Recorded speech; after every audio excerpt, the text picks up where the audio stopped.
नमस्कार। आज हम एक बहुत ही अहम मुद्दे पर बात करने वाले हैं। नेपाल में जो हाल ही में इतने जबरदस्त विरोध प्रदर्शन हुए, जिन्हें अक्सर जेन ज़ी आंदोलन भी कहा जा रहा है। जी हाँ, हमारे पास इस पूरे घटनाक्रम पर काफी गहराई से जानकारी है, बिल्कुल। जिसका विश्लेषण हम आज करेंगे। हमारा मकसद है समझना कि ये सब आखिर शुरू कैसे हुआ। क्या थी वो बड़ी घटनाएं जिन्होंने इसे इतना विस्फोटक बना दिया, और हाँ, इसके नतीजे क्या निकले हैं अब तक। और सबसे दिलचस्प बात शायद ये है कि जो विरोध एक सोशल मीडिया बैन के खिलाफ शुरू हुआ था, उसने देखते ही देखते पूरे देश के सियासी समीकरण को कैसे हिलाकर रख दिया। तो चलिए शुरू से समझते हैं। जी। तो कहानी शुरू हुई सरकार के एक फैसले से। फेसबुक, एक्स, यूट्यूब ऐसे करीब 26 सोशल मीडिया प्लेटफॉर्म्स पर पाबंदी लगा दी गई। कहा गया कि ये रजिस्टर्ड नहीं थे। हाँ, अपंजीकृत होने का कारण बताया गया था। और इसी के खिलाफ जो युवा पीढ़ी है, जेन ज़ी, वो सड़कों पर उतर आई बड़ी संख्या में। लेकिन क्या ये सिर्फ इसी बैन का मामला था? क्योंकि अक्सर इतने बड़े आंदोलनों के पीछे वजह हैं वो कहीं ज्यादा गहरी होती हैं, है ना? सूत्र क्या बताते हैं इस बारे में? बिल्कुल सही कहा आपने। देखिए, ऊपरी तौर पर तो ये सोशल मीडिया बैन एक ट्रिगर जैसा लगा, लेकिन असल में जो जड़ें थीं वो कहीं ज्यादा गहरी थीं। अच्छा। हाँ, जैसे रॉयटर्स और इंडियन एक्सप्रेस की रिपोर्ट्स इशारा करती हैं, युवाओं में पहले से ही जबरदस्त गुस्सा था, एक तरह की हताशा थी। किस बात को लेकर? मुद्दे कई थे। बड़े पैमाने पर फैला हुआ राजनीतिक भ्रष्टाचार, नौकरियों में, सरकारी नियुक्तियों में भाई भतीजावाद मतलब नेपोटिज्म, और सबसे बढ़कर अपने भविष्य को लेकर चिंता, अवसरों की भारी कमी। ये तो बहुत बुनियादी मुद्दे हैं। बिल्कुल। उन्हें लग रहा था कि जो देश का सिस्टम है, जो सत्ता में लोग हैं, उनकी जरूरतों को, उनकी उम्मीदों को एकदम नजरअंदाज कर रहे हैं। उनकी आवाज का कोई वजन ही नहीं है। अच्छा। और सोशल मीडिया उनके लिए वो अपनी बात रखने का, आपस में जुड़ने का एक जरूरी प्लेटफॉर्म बन गया था। हाँ, आजकल तो है ही। तो जब उस पे बैन लगा, तो वो जैसे एक बरसों से जो गुस्सा दबा हुआ था, जो फ्रस्ट्रेशन थी, उसके फूट पड़ने का एक बहाना बन गया। तो ये सिर्फ एक पॉलिसी का विरोध नहीं था, ये पूरे सिस्टम के खिलाफ एक तरह का आक्रोश था जो काफी समय से अंदर ही अंदर सुलग रहा था। और ये आक्रोश, जैसा कि हमने देखा, सिर्फ नारों या शांतिपूर्ण प्रदर्शनों तक ही सीमित नहीं रहा। दुर्भाग्य से इसने बहुत जल्दी एक हिंसक रूप ले लिया। काठमांडू से जो खबरें आई वो तो काफी डराने वाली थी। हाँ, स्थिति बिगड़ी। जी हाँ, राजधानी काठमांडू में हिंसा का पैमाना काफी बड़ा था। रिपोर्ट्स के मुताबिक संसद भवन परिसर, फिर सिंह दरबार जो कि मेन एडमिनिस्ट्रेटिव सेंटर है नेपाल का, वहां तोड़फोड़ हुई। कई बड़े नेताओं के घरों को, सरकारी दफ्तरों को निशाना बनाया गया। आगजनी की घटनाएं भी हुई। मतलब माहौल बहुत ज्यादा तनावपूर्ण हो गया था। और हालात इतने बिगड़ गए कि फिर सुरक्षा बलों को बल प्रयोग करना पड़ा। इसमें गोलीबारी भी शामिल थी। हाँ, ये खबरें आई थी। द गार्डियन की रिपोर्ट अगर देखें तो इन झड़पों और हिंसा में कम से कम 51 लोगों की जान चली गई। ये आंकड़ा बहुत बहुत गंभीर है। 51 लोग? जी। इनमें बताया गया कि 21 प्रदर्शनकारी थे, 9 कैदी थे जिनकी मौत शायद जेल ब्रेक या उसके बाद की घटनाओं में हुई होगी, 3 पुलिसकर्मी थे और 18 अन्य नागरिक भी शामिल थे। और इसके अलावा 1300 से ज्यादा लोग घायल भी हुए। तो ये सिर्फ नंबर नहीं है, ये दिखाते हैं कि हिंसा कितनी ज्यादा फैल गई थी राजधानी में। तो प्रशासन क्या कर रहा था? मतलब स्थिति को काबू में लाने के लिए कुछ कदम उठाए गए? इतनी हिंसा को रोकना तो जरूरी था। हाँ, कदम तो उठाए गए, लेकिन स्थिति की गंभीरता भी उतनी ही ज्यादा थी। काठमांडू और जो दूसरे प्रभावित इलाके थे, वहाँ कर्फ्यू लगाना पड़ा। अच्छा, कर्फ्यू लगा दिया गया। जी, कानून व्यवस्था बनाए रखने के लिए, और जो महत्वपूर्ण सरकारी इमारतें हैं उनकी सुरक्षा के लिए सेना को बुलाना पड़ गया। ये अपने आप में दिखाता है कि हालात कितने असाधारण हो गए थे। सेना को बुलाना पड़ा। हाँ, और इसी उथल पुथल और अफरा तफरी के माहौल में एक और बेहद चौंकाने वाली घटना हुई। जैसा एपी न्यूज ने रिपोर्ट किया, वो क्या? देश की कई जेलों में या तो कैदियों ने विद्रोह कर दिया, या फिर सुरक्षा व्यवस्था इतनी चरमरा गई कि 13,500 से ज्यादा कैदी फरार हो गए। 13,500? हाँ, 13,500 से ज्यादा। ये बहुत बहुत बड़ी संख्या है। ये तो अविश्वसनीय सा लगता है। बिल्कुल। और इनमें से ज्यादातर अभी तक पकड़े नहीं जा सके, तो ये आगे के लिए भी कानून और व्यवस्था के लिहाज से एक बहुत बड़ी चुनौती बनी हुई है। ये दिखाता है कि कैसे वो जो विरोध प्रदर्शन थे उनकी आड़ में पूरा सिस्टम किस तरह से चरमरा गया था। इतनी बड़ी हिंसा, सड़कों पर इतना ज्यादा जन दबाव, इसका सीधा असर तो फिर राजनीति पर पड़ना ही था। क्या हुआ फिर सत्ता के गलियारों में? असर बहुत सीधा और बहुत तेज हुआ। हाँ, इतना जबरदस्त जन आक्रोश और हिंसा का दबाव था कि तत्कालीन प्रधानमंत्री केपी शर्मा ओली उन्हें अपने पद से इस्तीफा देना पड़ा। अच्छा, ओली जी को हटना पड़ा। जी हाँ, और सिर्फ इतना ही नहीं, पूरी की पूरी संसद ही भंग कर दी गई। ये एक बहुत बड़ा, आप कह सकते हैं, राजनीतिक भूचाल था नेपाल में। संसद भी भंग हो गई। बिल्कुल। और इसके फौरन बाद देश के राष्ट्रपति रामचंद्र पौडेल, उन्होंने स्थिति को संभालने और एक नई राजनीतिक प्रक्रिया शुरू करने के लिए आगे बढ़कर देश में नए आम चुनावों की तारीख का ऐलान कर दिया, 5 मार्च 2026। 2026 में चुनाव? जी, रॉयटर्स की रिपोर्ट ये कंफर्म करती है। तो ये दिखाता है कि सड़कों का दबाव कितना ज्यादा था कि जो स्थापित राजनीतिक ढांचा था उसे पीछे हटना पड़ा और एक नए जनादेश की तरफ देखना पड़ा। और इसी राजनीतिक उथल-पुथल के बीच सुनने में आया कि एक और काफी महत्वपूर्ण, बल्कि शायद ऐतिहासिक घटना भी हुई। हाँ, ये बाकी नेपाल के लिए एक ऐतिहासिक पल था। इस पूरे संकट के बीच में देश को एक अंतरिम प्रधानमंत्री मिली। अच्छा, सुप्रीम कोर्ट की पूर्व चीफ जस्टिस सुशीला कार्की, उन्हें इस भूमिका के लिए चुना गया। सुशीला कार्की जी, और इसके साथ ही वो नेपाल के इतिहास में पहली महिला प्रधानमंत्री बन गई। पहली महिला प्रधानमंत्री। ये नियुक्ति कैसे हुई? क्या ये भी प्रदर्शनों के दबाव का ही नतीजा था? सूत्रों के अनुसार, जैसे रॉयटर्स ने भी रिपोर्ट किया, इसमें कई चीजों ने भूमिका निभाई। निश्चित रूप से वो जो युवा आंदोलन का जबरदस्त दबाव था, वो एक बड़ा कारण था।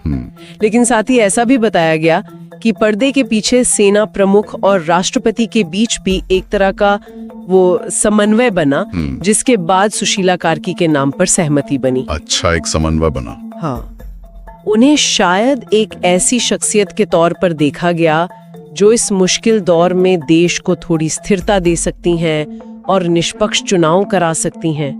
तो ये दिखाता है कि कैसे जमीनी आंदोलन कभी-कभी ऐसे अप्रत्याशित राजनीतिक बदलावों को भी जन्म दे देता है। क्या अंतरिम सरकार ने फिर कुछ शुरुआती कदम उठाए, मतलब प्रदर्शनकारियों के गुस्से को कम करने के लिए या उनकी मांगों पर ध्यान देने के लिए? हाँ, देखिए, तनाव कम करने के लिए और एक बातचीत का माहौल बनाने के लिए कुछ तात्कालिक कदम जरूर उठाए गए। जैसे कि? सबसे पहले तो वो जो सोशल मीडिया बैन था, जिसके कारण ये सब शुरू हुआ माना जा रहा है, उसे हटा लिया गया। अच्छा, बैन हटा दिया? जी, सरकार ने ये वादा भी किया कि प्रदर्शनकारियों की जो दूसरी व्यापक मांगे हैं, उनकी जांच के लिए एक हाई लेवल कमेटी बनाई जाएगी। और इसके अलावा हिंसा में जो लोग मारे गए थे, उनके परिवारों को मुआवजा देने का भी आश्वासन दिया गया था। ये रॉयटर्स ने रिपोर्ट किया था। तो ये कदम शायद किया गया था। ये रॉयटर्स ने रिपोर्ट किया था। तो ये कदम शायद स्थिति को पूरी तरह संभालने के लिए काफी नहीं थे, लेकिन हाँ, सरकार की तरफ से टेंशन कम करने और एक डायलॉग शुरू करने की कोशिश जरूर थे।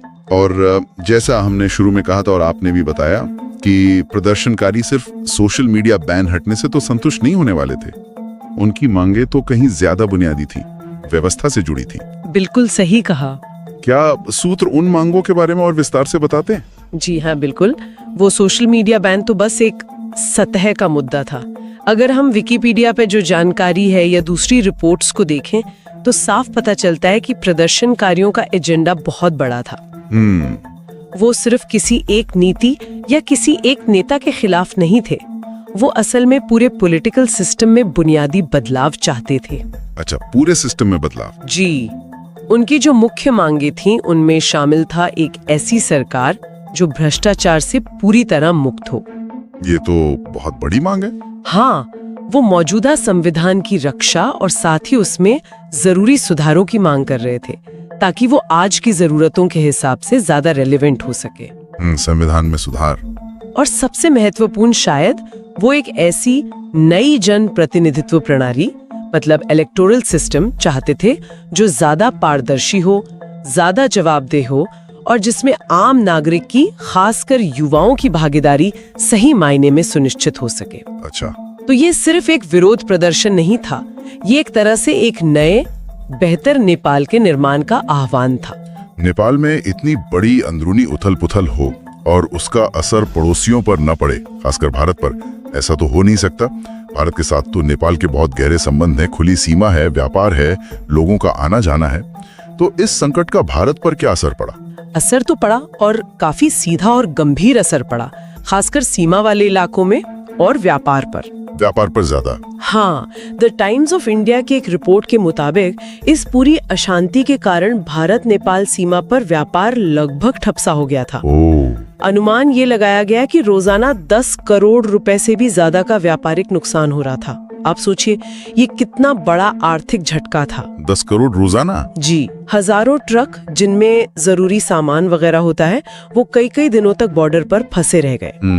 इससे न सिर्फ व्यापार पर असर पड़ा, बल्कि जो सप्लाई चेन होती है चीजों की, वो भी बाधित हुई। हाँ, वो तो है। इसके अलावा भारत को जाहिर तौर पर सीमा पर अपनी सुरक्षा व्यवस्था भी बढ़ानी पड़ी, क्योंकि जब पड़ोस में अस्थिरता होती है तो ये चिंता हमेशा रहती है कि कोई अवांछित तत्व उसका फायदा उठाकर घुसपैठ न कर ले। हाँ, सुरक्षा चिंताएं तो रही होंगी। बिल्कुल वास्तविक चिंताएं थीं। भारत ने स्थिति की गंभीरता को देखते हुए सीमा पर अतिरिक्त सुरक्षा बल तैनात किए। सूत्रों के मुताबिक SSB यानी सशस्त्र सीमा बल, जो भारत नेपाल सीमा की निगरानी करती है, उसकी गश्त बढ़ा दी गई।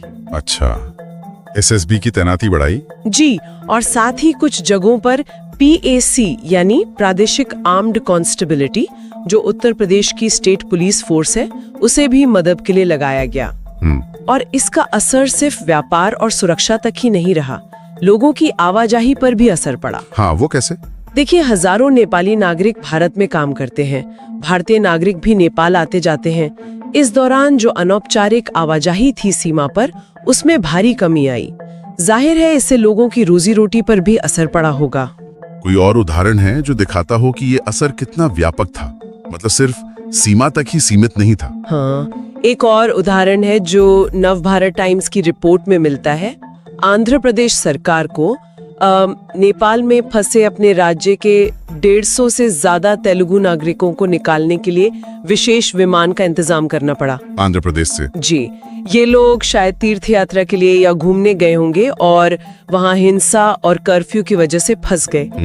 तो ये दिखाता है कि नेपाल की अस्थिरता का असर सिर्फ नेपाल या सीमावर्ती भारत तक ही नहीं, बल्कि भारत के दूर दराज के राज्यों तक भी महसूस किया गया और मानवीय चिंताएं भी पैदा हुई। जब किसी देश में इतने बड़े पैमाने पर विरोध प्रदर्शन होते हैं, हिंसा होती है, राजनीतिक अस्थिरता आती है, तो अक्सर जो अंतर्राष्ट्रीय समुदाय है, खासकर मानवाधिकार संगठन है, वो चिंता जताते हैं। क्या इस मामले में भी ऐसा हुआ? बिल्कुल हुआ। दुनिया भर के जो प्रमुख मानवाधिकार संगठन हैं, उन्होंने नेपाल की स्थिति पर गहरी चिंता व्यक्त की। जैसे Human Rights Watch, HRW, Amnesty International और International Commission of Jurist ICJ, ये कुछ बड़े नाम हैं जिन्होंने इस पर बयान जारी किए। इन बयानों में उनकी मुख्य चिंताएं क्या थी? उन्होंने क्या अपील की? देखिए, ह्यूमन राइट्स वॉच और जो दूसरे संगठन थे, उनके बयानों का अगर सार देखें तो उन्होंने मुख्य रूप से नेपाल की जो नई अंतरिम सरकार बनी थी, उनसे कुछ बहुत जरूरी अपीलें की। उन्होंने इस बात पे जोर दिया कि देश में हर हाल में मानवाधिकारों का सम्मान होना चाहिए, न्याय और कानून का शासन यानी रूल ऑफ लॉ, उसकी रक्षा की जानी चाहिए। ये तो बहुत जरूरी है ऐसे समय में। बिल्कुल। उन्होंने खास तौर पर आग्रह किया कि राजनीतिक बदलाव की ये जो प्रक्रिया चल रही है, इसमें लोकतांत्रिक सिद्धांतों और प्रक्रियाओं को बनाए रखा जाए। सरकार की जवाबदेही, खासकर सुरक्षा बलों द्वारा बल प्रयोग के मामलों में, उसे सुनिश्चित करने पर बल दिया गया। हाँ, जवाबदेही जरूरी है। और साथ ही शांतिपूर्ण तरीके से इकट्ठा होने और अपनी बात कहने का जो अधिकार है, यानी freedom of assembly and expression, उसका सम्मान करने की अपील की गई। उनका मुख्य संदेश यही था कि राजनीतिक अस्थिरता के दौर में मानवाधिकारों और लोकतांत्रिक मूल्यों का नुकसान नहीं होना चाहिए, बल्कि उन्हें और मजबूती से स्थापित करने की जरूरत है। तो अगर हम इस पूरी तस्वीर को अब समेटने की कोशिश करें, तो नेपाल का ये जो जेनजी आंदोलन कहा गया, ये एक सोशल मीडिया बैन जैसे दिखने में छोटे मुद्दे से शुरू हुआ था। हाँ, एक चिंगारी जैसा। हाँ, एक चिंगारी, लेकिन बहुत तेजी से इसने देश के जो गहरे और पुराने मर्ज थे, जैसे भ्रष्टाचार, बेरोजगारी, राजनीतिक व्यवस्था की जड़ता, उन सबको सतह पर ला दिया। बिल्कुल, और इसके परिणाम भी देखें तो काफी दूरगामी रहे हैं।